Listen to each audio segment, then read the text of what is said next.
One of the things that all of us have to do in life at some point is to overcome obstacles.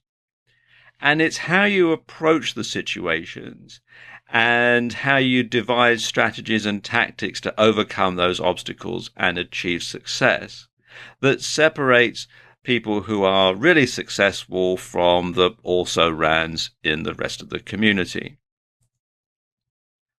When I was at school, one of my teachers had a poster on his classroom wall, and it said, "When life gives you lemons, make lemonade." And it took me a while to figure out what the poster was really saying, because, when life gives you lemons, make lemonade. Well, what if you don't like lemonade? But really, the message of the poster was that you need to make the best out of what you've got. You can't always have a smooth situation. Sometimes you might have some lemons. Well, you need to do something about that, and the way to do that is to make lemonade. And every obstacle can be turned into an opportunity. You just have to learn how to approach it differently to most people, and this takes creativity and perseverance. And in fact, some of the most successful people on the planet have had to overcome obstacles that would finish off most people. And often this involves thinking outside the box. Now, according to Wikipedia, thinking outside the box, also known as thinking out of the box or thinking beyond the box, and especially in Australia, thinking outside the square, is a metaphor that means to think differently, unconventionally, or from a new perspective. And this phrase often refers to novel or creative thinking. The term is thought to derive from management consultants in the 1970s and 1980s, challenging their clients to solve the 9 dots puzzle, whose solution requires some lateral thinking. Now, basically, as you can see on the screen here, you have a grid of 9 dots.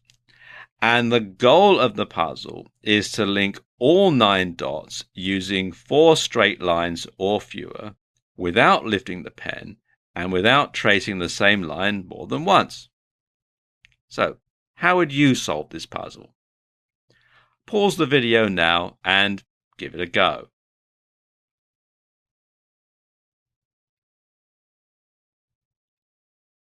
Did you have a try? Well, here's one solution, and you'll notice it involves thinking outside the box. The instructions say you've got to use 4 lines or less. They don't say that you can't go over the edge. Anyway, back to what I was saying earlier about successful people overcoming obstacles. Did you know, for example, that when Thomas Edison's laboratory and factory burned to the ground, he didn't do what most people would do and go, "Oh no, that's it, I'm finished." Instead, he saw the opportunity to rebuild and make it newer and better. And this enabled him to take advantage of new technologies, many of which he'd invented, and go on to make even greater discoveries.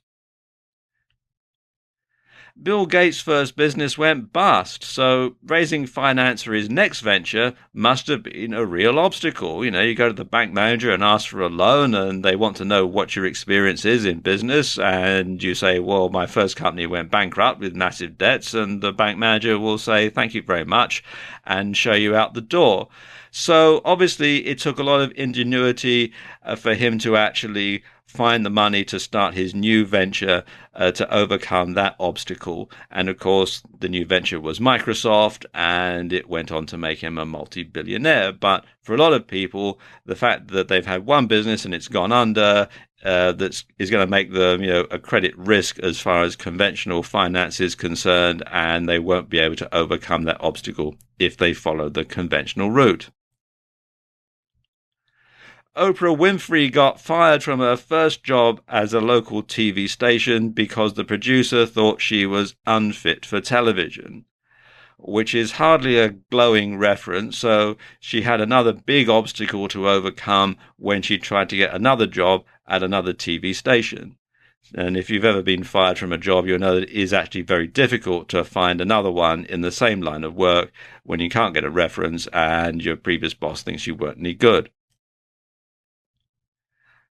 James Dyson got fed up with his vacuum cleaner losing suction when the bag got full, but he went through over 5,000 prototypes before he perfected his bagless vacuum cleaner.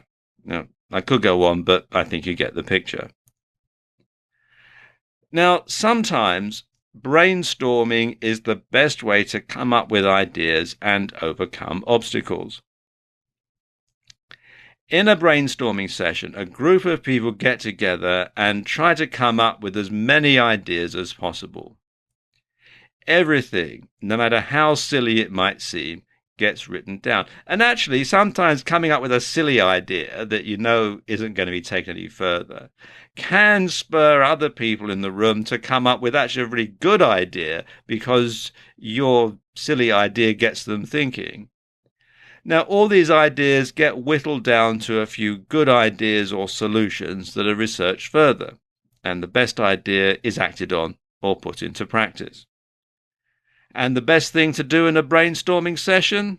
You guessed it, think outside the box.